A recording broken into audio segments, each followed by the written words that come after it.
salam sejahtera bagi kita semua. Perkenalkan, saya Mustikawati Siregar MPD, dosen di Program Studi Pendidikan Bahasa dan Sastra Indonesia Universitas Negeri Medan dengan bidang keilmuan pendidikan bahasa dan sastra Indonesia.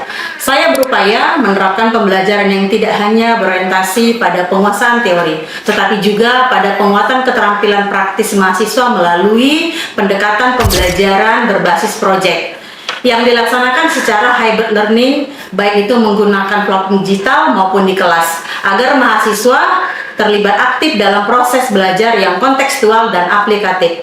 Proses pembelajaran berlangsung secara delivery, interaction, dan assessment.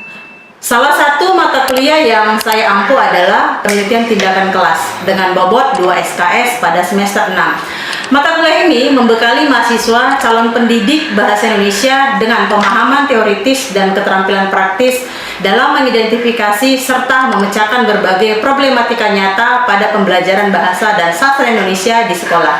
Melalui pendekatan saintifik dan reflektif, mahasiswa dilatih menganalisis akar masalah, keterlibatan, maupun hasil belajar siswa, merancang tindakan, perbaikan berbasis metode inovatif, menyusun instrumen penelitian kontekstual, hingga mengolah data siklus secara sistematis. Luaran utama dari mata kuliah ini adalah kemampuan mahasiswa dalam menyusun proposal penelitian tindakan kelas yang aplikatif, beretika, dan berorientasi pada peningkatan mutu serta inovasi pembelajaran bahasa dan sastra Indonesia.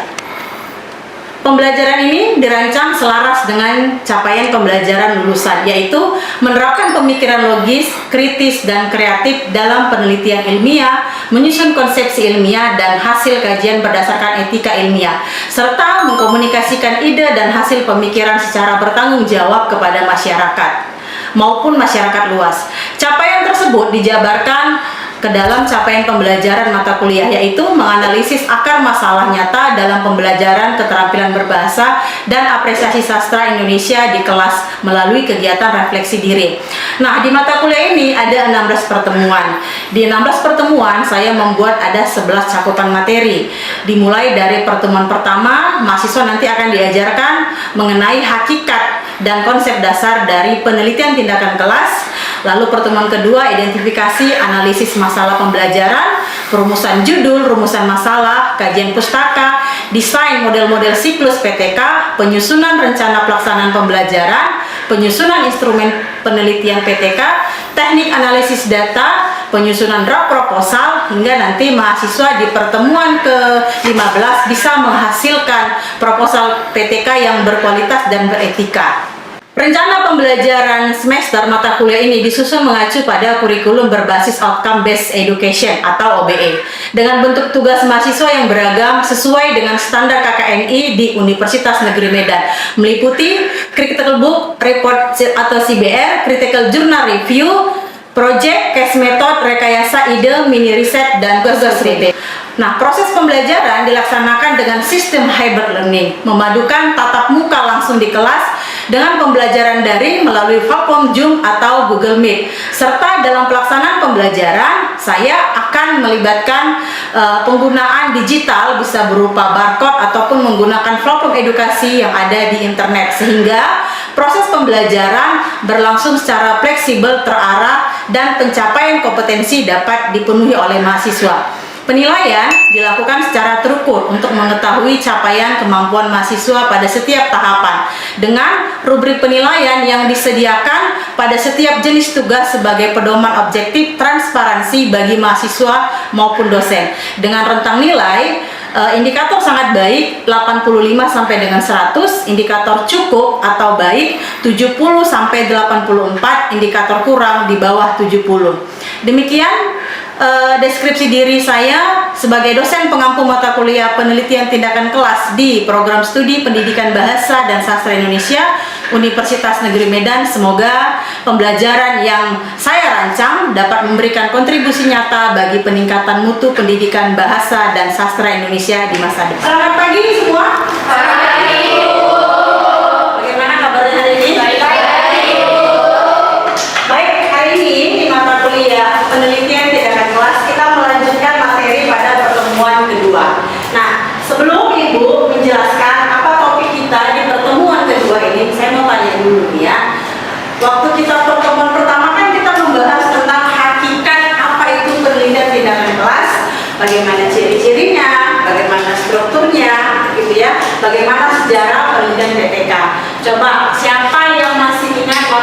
pertemuan pertama. Silakan berdiri.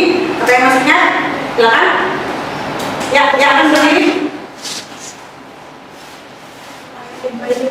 Pada pertemuan pertama yang saya kenal adalah definisi dari PDK. PDK adalah penelitian tindakan kelas yang dilaksanakan guru, yakni yang tujuannya adalah menemukan solusi dari permasalahan yang terjadi di kelas. Nah, pada pelaksanaan PDK ini, guru melaksanakan beberapa siklus. Oke, tepuk tangan. Nah, jadi yang dikatakan PTK adalah penelitian tindakan kelas. Jadi artinya semua permasalahan yang terjadi di kelas itu wajib diteliti. Misalnya, kenapa bisa nilai peserta didik itu di kategori materi menulis cerpen misalnya? Kenapa mereka nilainya bisa di bawah 70? Pasti ada sebabnya. Apa sebabnya? Kita bisa menelusuri dari metode yang digunakan guru. Guru menggunakan metode apa di sekolah? Apakah hanya ceramah? Tidak ada interaksi antara guru dan siswa. Nah, itu semua merupakan faktor penyebab nilai anak tadi tidak mencapai nilai maksimal, begitu ya. Nah, sekarang kita mau mengidentifikasi apa sebenarnya masalah-masalah nyata yang dihadapi guru siswa dalam pembelajaran. Nah, pastinya Anda semua sebelum menjadi mahasiswa pernah menjadi peserta didik di tingkat SMP maupun SMA. Saya mau tanya, apa masalah yang sering kalian hadapi? Kenapa yang nilai saya turun? Coba siapa yang mau sharing di sini? Apa? Yuk, silakan berdiri. Oke, mana itu saya berbeda aja. Berdiri ya. Apa aja masalahnya? Semasa saya sekolah, utamanya pada kelas 7 pada materi penelusuran dinas, saya itu nilai ulangan saya itu rata-rata sekitar 70 atau 75 yang kalau bisa dibilang itu hanya standar UKKP. Nah, yang setelah saya masih sekarang saya bisa mengetahui bahwasanya masalah yang saya temukan adalah ternyata pada pembelajaran guru itu tidak menggunakan media yang interaktif, sehingga saya sendiri merasa pembelajaran itu menjadi monoton atau tidak menarik gitu. Jadi kemampuan menulis surat dinas saya itu rendah karena saya tidak paham mengenai bagaimana sih struktur dari surat dinas yang baik dan sebagainya. Oke, terima kasih. Tangan dulu ya. Nah, jadi yang seperti saya sebutkan di awal, ternyata penyebab kenapa nilai itu turun bisa jadi cara guru mengajar. Salah satunya dalam media. Nah, guru di sekolah kalau Anda flashback ke belakang ya, guru-guru itu sudah menggunakan yang namanya digitalisasi. Karena kan anak-anak sekarang sangat tertarik dengan digitalisasi. Misal, guru itu menggunakan barcode atau menggunakan link. Jadi anak-anak itu bisa mengakses di mana saja dan kapan saja, ya. Nah, jadi hal-hal seperti itu nanti bisa mempengaruhi bagaimana nilai anak-anak dalam pembelajarannya. Baik. Nah, nanti saya akan menjelaskan bagaimana sebenarnya permasalahan yang nyata di mata pelajaran bahasa Indonesia. Siapa yang masih ingat ada berapa keterampilan berbahasa? Ya, silakan berdiri. Baik, yang saya ingat keterampilan berbahasa itu ada 4 ibu. Ada 4 bagian, yaitu keterampilan berbicara, keterampilan menyimak, keterampilan menulis, dan keterampilan mendengar. Oke, jadi silakan duduk. Yang pertama adalah keterampilan menyimak, ya kan? Jadi anak-anak itu setelah mereka lahir, mereka mendengar dulu, menyimak. Setelah mereka mendengar, menyimak, baru naik level apa? Berbicara. Setelah mereka berbicara, mulailah membaca. Yang terakhir adalah menulis, ya. Jadi menulis ini gabungan dari 3 keterampilan yang tadi, ya, menyimak, lalu mereka berbicara, lalu mereka bisa menulis. Oke, masalahnya kan sudah disebutkan apa saja. Ini adalah keterampilannya. Ditambah lagi adalah ketika Anda lihat di dalam kurikulum SMP dan SMA itu ada yang namanya sastra, ya kan? Nah, apa saja di sini sastra? Coba siapa yang bisa? Ada puisi, ada cerpen. Siapa yang bisa? Apa aja jadi sastra? Karya sastra apa saja? Ayo, silakan. Ya, silakan berdiri. Yang saya ketahui sastra itu ada pantun, ada puisi, ada novel, ada cerpen, Ya. terus ada juga pantungan seperti gurita. Iya, betul. Iya, oke. Nah, jadi di dalam pembelajaran, khususnya ya di mata pelajaran Indonesia ini juga bisa diteliti, ya, yaitu karya sastra. Karya sastra di sini berhubungan juga dengan 4 keterampilan bahasa di atasnya. Ya. Ada nggak menyimak puisi? Ada. Ada mencari makna, membaca. Ada nggak menyimak berita? Ada. Itu kalau yang ke non-fiksinya. Ada nggak membaca cerpen? Ada. Ada nggak menceritakan kembali isi cerpen? Maksud begini, ya kan? Ada nggak menulis cerpen? Nah, itu dia. Jadi berkaitan antara 4 keterampilan dengan kemampuan sastra. Jadi kalau kita mau mahir bersastra, kita harus memiliki 4 keterampilan berbahasa.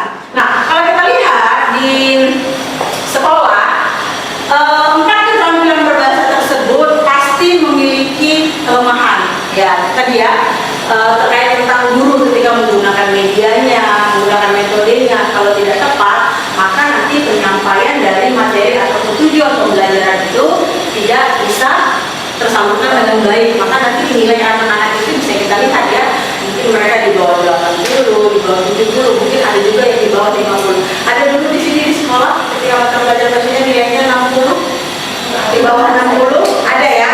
Nah, itu dia.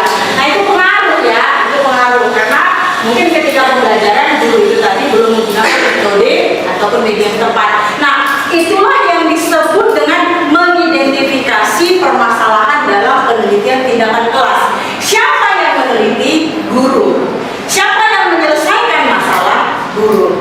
Ya. Jadi guru ketika melakukan PTK itu tidak berlaku dengan kelas yang lain. Beda kalau di eksperimen. Kalau eksperimen Anda bisa ambil sampel dari beberapa kelas.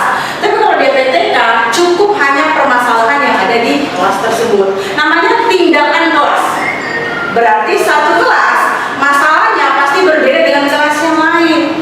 Kalau kelas yang ini masalahnya misalnya metode atau media, kelas yang lain belum tentu itu masalahnya, bisa jadi ke motivasi.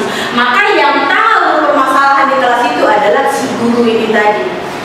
Nah, meskipun gurunya sama, dia mengajar di kelas satu ini, di kelas yang sebelah, tapi kan peserta didik yang dihadapi itu berbeda. Karakteristiknya berbeda, motivasi belajarnya berbeda, kemampuannya berbeda. Nah, itulah nanti yang menyebabkan permasalahan di kelas 1, di kelas 2, dan di kelas yang ketiga itu berbeda meskipun sama-sama di pembelajaran bahasa Indonesia. Ya, karena terkait dengan permasalahan-permasalahan yang ada. Nah, bagaimana guru ya bisa mengumpulkan apa saja permasalahan nyata dalam kelas? Maka di sini guru harus bertindak. Observasi dulu kelasnya. Nah, apa yang diobservasi? Guru itu harus mengamati bagaimana cara guru mengajar, bagaimana instrumen pendidikan yang diberikan. Setelah itu dilakukan wawancara kepada siswanya. Nah, bagaimana pembelajaran hari ini? Apakah kamu senang dengan materinya, senang dengan gurunya? Bagaimana kamu bisa nggak menjawab tadi soalnya? Kamu aktif nggak di kelas? Sampai nanti guru itu memberikan angket kepada peserta didik untuk mengukur bagaimana pemahaman mereka terhadap materi dan bagaimana cara guru itu mengajar di kelas. Angketnya di sini sudah pernah isi angket ya, sudah sering ya. Nah, angket itu nanti kalian bisa checklist, ya kan? Kadang dia ada yang benar, ada yang salah, ada yang iya, ada yang tidak, ada yang selalu, ada yang sering, begitu ya pilihan-pilihannya. Jadi nanti dari ini semua dapatlah dia apa sebenarnya permasalahan yang ada di kelas. Inilah yang mau diselesaikan oleh guru dan siswa. Nah, ini tadi yang kita katakan 4 keterampilan berbahasa itu ya. Nah, misal ini ya, ketika Anda di sekolah dulu, kalau kita mau mencari masalah per keterampilan, misalnya dalam menyimak, nah ternyata anak-anak itu sulit mempertahankan fokus mereka ketika guru itu menjelaskan, gitu ya. Coba satu orang ceritakan dulu bagaimana pengalaman Anda ketika riset di sekolah melihat fenomena seperti ini. Apakah itu benar terjadi di sekolah? Coba satu orang silakan. Ya, silakan berdiri. Saya melakukan riset di sekolah itu, Bu, memang benar siswanya itu sulit konsentrasi dalam mendengar penjelasan dari guru. Oke. Nah, biasanya ketika guru itu menjelaskan topik apa saat itu yang dijelaskan guru atau materi apa? Materi puisi. Materi misi ya. Oke, yang lain ada lagi? Ya, silakan. Ya, silakan berdiri. Materi apa kira-kira? Apakah berbicara, membaca, menulis apa? Materi puisi. Biasanya saya waktu melakukan terkait itu siswa seringkali berbicara takut-takut. Oke, berarti dia masuk keterampilan berbicara. Kalau yang tadi menyimak, ya anak-anak itu kurang fokus dan bersemangat, itu masuk ke keterampilan menyimak. Lalu yang berbicara, mereka tidak punya kepercayaan diri untuk tampil berbicara. Jangankan mereka, mungkin di antara kita ada yang seperti itu, ya kan? Ketika disuruh tampil ke depan, demam dulu, ya, tremor dulu, kacau balau, ya, itu adalah proses, ya, tidak apa-apa, itu manusiawi, ya. Oke, nah, jadi itu tadi cara-cara bagaimana kita bisa mengidentifikasi permasalahan yang ada di kelas, gitu ya. Nah, sekarang saya mau mengatakan kepada anda semua ada yang disebut dengan diagram fishbone. Tahu fish ya? Bisa ya. Nah, jadi silakan anda semua gambar, ya, gambar tengkorak ikan, ya, seperti di slide ini, ya, gambar tengkorak ikan. Oke, gambar tengkorak ikan. Nah, kita mulai dari menjabarkan, itu ada kategorinya ya, bisa dilihat ya. Nah, bagian kepala ikan di sini adalah masalah yang mau dipecahkan dalam pembelajaran bahasa Indonesia. Tadi kan masalahnya sudah dipaparkan ya.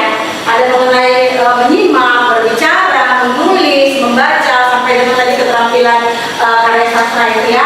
Nah, jadi silahkan Anda pilih, Anda mau mengkategorikan permasalahan di keterampilan mana? Berbicara atau menyimak, menulis atau membaca. Jadi di sini nanti di kepala ikan ini adalah masalah-masalah yang ingin dipecahkan. Lalu nih bagian tulang-tulang ikan ini adalah faktor-faktor yang menyebabkan kenapa terjadi masalah ya. Tadi nilainya turun, tidak termotivasi gitu. Kenapa? Apa sebabnya? Apakah dari si guru atau dari si anak tersebut? Nah, faktornya kan bisa banyak ya. Jadi silakan Anda jabarkan secara spesifik. Ya, dijabarkan secara spesifik. Nah, ini kita bentuk atau kita selesaikan dengan membentuk kelompok. Jadi pertemuan hari ini kita mau menyelesaikan mengidentifikasi masalah itu dengan berbasis proyek. Jadi saya mau bentuk kelompok dulu. Silakan dibentuk satu kelompok 3 atau 4 orang. Silakan menyebar. Silakan menyebar. Bentuk lingkaran ya. Bentuk lingkaran silakan. Ayo, silakan bentuk kelompoknya.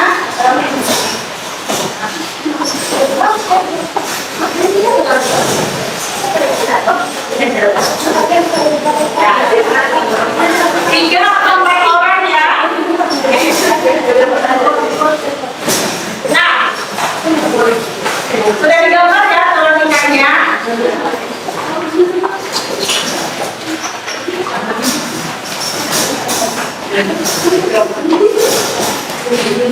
Ya, oke.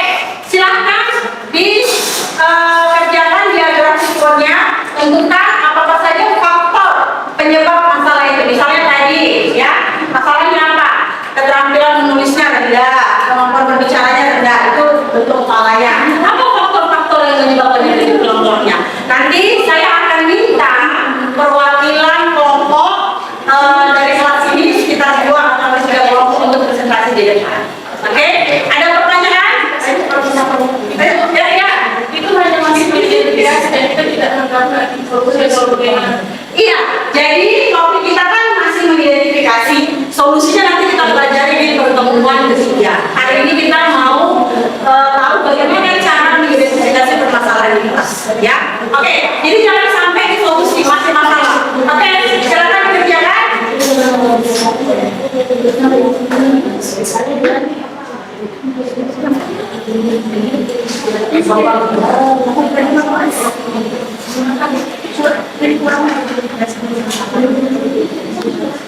Ya, satu gambar ya.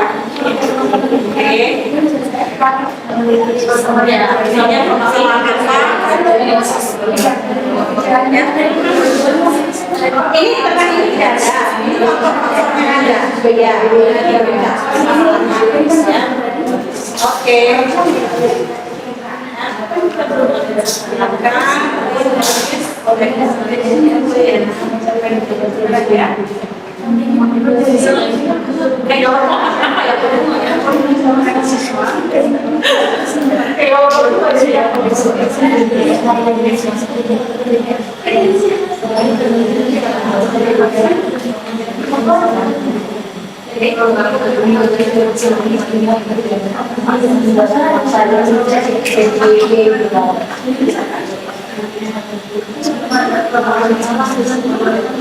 Oke, baik. Sudah selesai semua? Sudah selesai. Baik, saya minta kelompok kedua yang presentasi di depan terkait bagaimana cara mengidentifikasi permasalahan. Silakan nomor 2 maju. Oke, silakan maju. Oke, Bu. Oke, Bu. Silakan nanti bertanya yang simpel ya.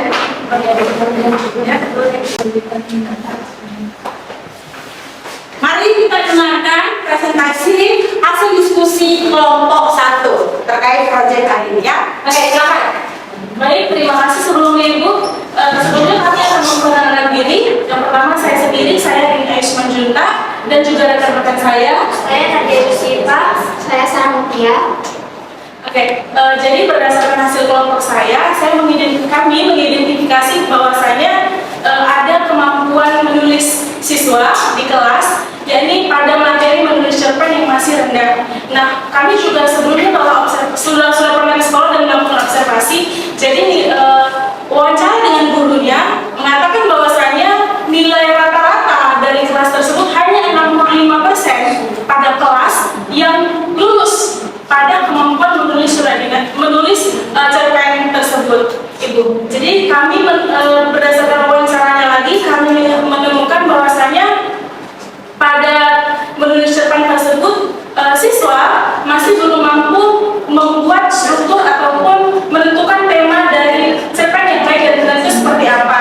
Nah, kami wawancara lebih dalam lagi dan kami menemukan bahwasanya guru belum menggunakan media pembelajaran yang aktif dan juga interaktif, sehingga pembelajaran tersebut menjadi monoton dan membuat siswa menjadi bosan begitu. Oke, baik. Berarti dari penjelasan kelompok 1, faktornya adalah siswa itu tidak tahu bagaimana struktur menulis surat dinas. Ditambah lagi guru-guru itu tidak menggunakan media atau metode yang tepat, gitu ya. Oke, baik, terima kasih kelompok 2. Tapi sebelum itu saya mau tanya dulu ke kelompok yang lain. Silakan jika ada yang mau ditanyakan terhadap kelompok 2, silakan sebutkan namanya. Nama saya Nova Yasin.